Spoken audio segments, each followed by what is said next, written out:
The Huawei P20 Pro is the Chinese manufacturer's latest flagship smartphone, and in terms of camera tech, it disrupted the market. The smartphone even scored the highest DxOMark score ever, but is it really that good? And does AI really make your pictures better? I'm Steven from TechMagnet, and today we'll compare the Huawei P20 Pro with the Galaxy S9 Plus.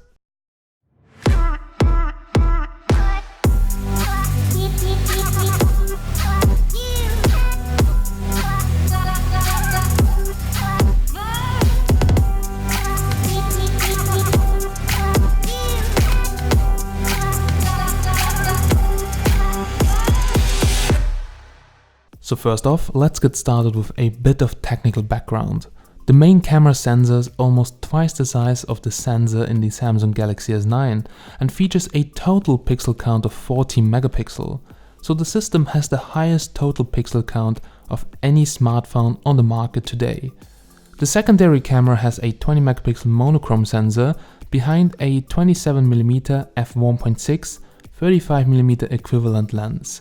And the telephoto camera, which is the third one, has an 8 megapixel RGB sensor behind an 80mm f2.4 35mm equivalent lens with optical image stabilization. Now beside that, the phone is capable of capturing pictures with an incredible high ISO of 102,400, and the P20 Pro uses a master AI system that provides AI-driven photo features including AI stabilization and AI-assisted composition and post-processing of colors and sharpness. This is a very nice feature for people who are not familiar with editing and they don't want to care about that. But if you want to have a specific look of your pictures, AI could also mess up your own pictures. I was actually really impressed by the first pictures I took with the Huawei P20 Pro, and to be honest, it's a great camera. But I still think that their software algorithm tricks you a bit into overestimating the camera's performance. The Huawei P20 Pro delivers great looking images under daylight conditions. What really impressed me was the dynamic range of the camera and how beautiful clear blue skies looked like. Exposure is perfect, and compared to my S9 Plus, it adjusts the exposure and white balance really good, also in very tricky lighting situations. For me, it only looks like that the post-processing algorithm based on AI tends to over-sharpen and oversaturate the pictures a little bit. I took a lot of pictures on both smartphones and compared them with each other. So in general, you can say that both smartphones are pretty much toe-to-toe under daylight conditions. I personally think that the P20 Pro is able to capture more details in most situations. Huawei's AI algorithm processes the picture and applies various tweaks which it thinks will improve the pictures.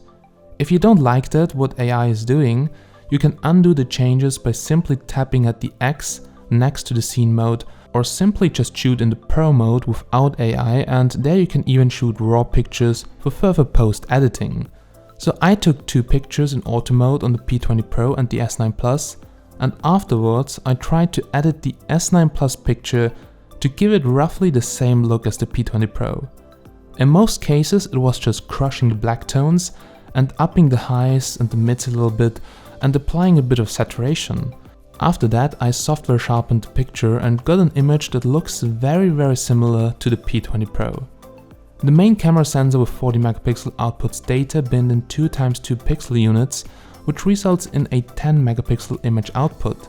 So basically you have bigger pixels than on the S9, but it's really hard to see an actual difference. In low light, the P20 Pro is really amazing, and almost every shot that I took looked way better than on my S9 Plus. Especially areas which are not that well lit looked way brighter and with less noise than on the S9 Plus. Also, Samsung usually has a problem with too warm color tones in low light situations, and I really like the cooler tones on the P20 Pro. But what's really blowing your mind is the high ISO of 102,400. If you don't use the flash and you take a picture in complete darkness on both phones, you will only see a blurry image on the S9 Plus. Now on the P20 Pro you will still see blur and noise, but actually everything in the scene is visible. This is very impressive. When it comes to video, the P20 Pro falls a bit short. There's no 4K 60, there's no stabilization in videos over 1080p 30, and I really wish that Huawei could push a software update to improve the video quality. I shoot a lot of videos on the go, and when I compared the footage to my Note 8 or S9 Plus, it really looked not that good. 1080p is quite okay with stabilization, but compared to 4K on the S9 Plus, it falls a bit short, especially in terms of details and texture. The 24 megapixel front-facing camera found in every P20 smartphone is quite impressive and deals very good with all kind of lighting situations. Also compared to the S9 Plus, I think it's a bit superior. Unfortunately, it only records with 720p resolution, but I have to say, for me, that's okay. Alright guys, so we're now here at the end of this video, and I thought I'll do the outro with the front-facing camera of the Huawei P20 Pro.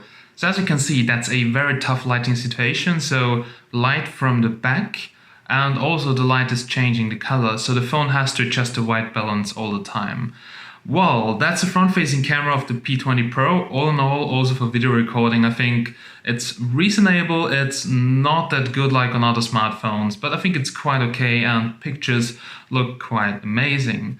So as you have seen in this video, AI is something very useful if you don't want to care about post-editing. So AI basically knows how to boost the picture, how to adjust the colors, how to adjust the sharpness, even though for my personal preference the pictures are a little bit too over sharpened, but well, that comes really down to personal preference. If you prefer them that sharp, if you want softer edges, it's really something different for every person. But I think with all the flagships right now, you can't do anything wrong. What really impressed me on the P20 Pro was the low light performance. So if you take a picture in complete darkness, it's really hard to see anything outside.